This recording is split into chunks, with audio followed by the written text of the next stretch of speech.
Hi, I'm Bob, and welcome to Between the Sheets, where we look at Microsoft Excel and related technologies. Textjoin is a new function in the 365 editions of Excel, and you might be familiar with CSV files, comma-separated values that are plain text and have data columns separated with commas or maybe tabs. But with the Textjoin function, you can create that type of data structure inside a worksheet. You don't have to export to a separate file if that's something you need. So let's take a look and see how it works.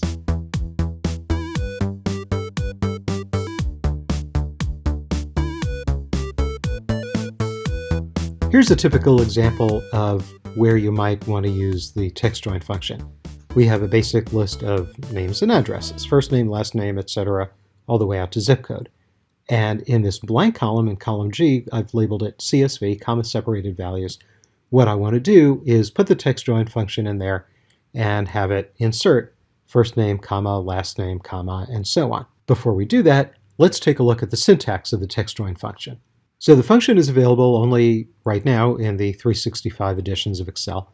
And the syntax gives you three arguments. It's equals Textjoin, open up the parenthesis. The first argument is the delimiter. Typically, you want a comma, but it doesn't have to be. You could put in a dash, a colon, semicolon, a space, whatever you like. Second argument is, do you want to ignore blank values? So let's say if a city is missing or a state is missing, do you want Excel to put in a comma where it would normally be, or should Excel just ignore it and not put in a comma? And I'm going to show you examples of both. And then the third argument is, what is the range of values that you want to stitch together? So here's a couple of examples. If you say Textjoin, comma, and in double quotes, a comma and a space, that means it'll literally put a comma and then a space after it. You really do want to put a space there. Don't just put a comma by itself.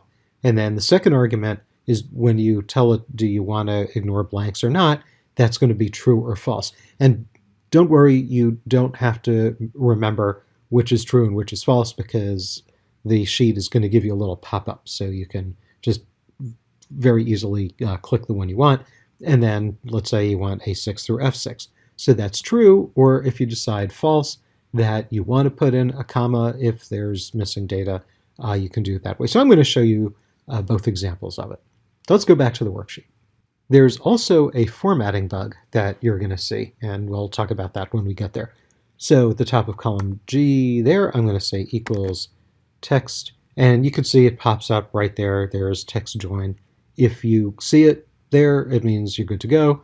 If Textjoin is not there, if you type text J and it doesn't appear, then it means the Textjoin function is not available on your machine. So the delimiter, I'm going to open up double quotation marks, type in a comma, literally type in a space, close the quotation mark. Now I'm ready for the second argument, so now I type another comma. So there's this true or false business. So I'm going to start out with true, ignore empty cells. There we go. You could just type true if you like, comma, and now let's select the first row of data from the first name all the way to the zip code. Make sure that you don't select into column G itself. It's just to that zip code. And I'm going to press Control Enter so I could enter and stay on that cell without bouncing down to the next row. And there we go. First name, last name, street, city, state, zip. All looks great. Let's autofill it. I'll put the mouse pointer on that dot in the lower right corner. Once I get the crosshair, I double click and autofill it. And there we go. Everything is working. First name, last name, street, city, state, zip. Here's a bug I was talking about. And coming from New Jersey, this is something that I see often because every zip code in New Jersey begins with a 0. And I think all the New England states as well all begin with a 0. And here you can see the zip code has that leading 0, but the Textjoin function just lopped it off.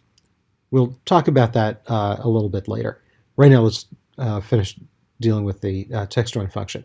So that true or false business. What I'm going to do is I'm going to delete the first 3 cities, and now I'm going to delete the second 3 states, and let's see what happened to the results. These first 3 where there's no city, you notice as far as the Textjoin function goes, it's like they never existed. There's no extra comma. It goes just from the street directly to the state and nothing there. The second set, where we have the state missing, we have the city, and then comma, and it goes directly to the zip code for all three of those. It's as though the state was never a part of that equation. So let's go and undo that. I'm going to undo both of those. And I'm going to go and delete these Textjoin functions, and I'm going to do it again with the other option. So I'm going to press Control-Shift-Down arrow, or Command-Shift-Down arrow if you're on a Mac, and delete. And let's do this again. So I'm going to say equals Textjoin, hit the tab key to finish that off. Delimiter is the same. Open up the double quote, comma, space, close the double quote, comma, and this time I'm going to choose false, or I could just type the word false, comma, and now let's put in, again, from the first name all the way to the zip code, close the parenthesis, I press Control, Enter, and now let's autofill it. I'll, again, double-click the autofill dot. So again, everything is good. There's no missing data. It all looks great. So once again, I'm going to delete the first 3 cities and the second 3 states. And this time, you can see on these first 3 where the city is missing, notice there's an extra comma where that city would be.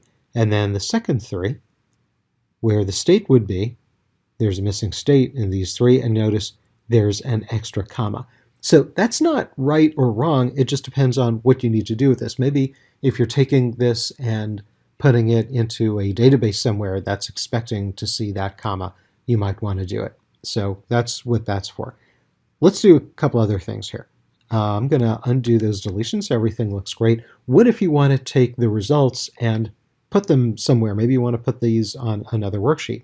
So once again, I'm going to Control-Shift or Command-Shift down arrow, copy to the clipboard, and now let's insert a new worksheet. So down on bottom, I'll click that little plus, and here's also things will go a little haywire, but we're going to fix them. So I'm going to paste, and we have these reference errors because the function was referencing cells that just don't exist on this worksheet. So I'm going to undo that.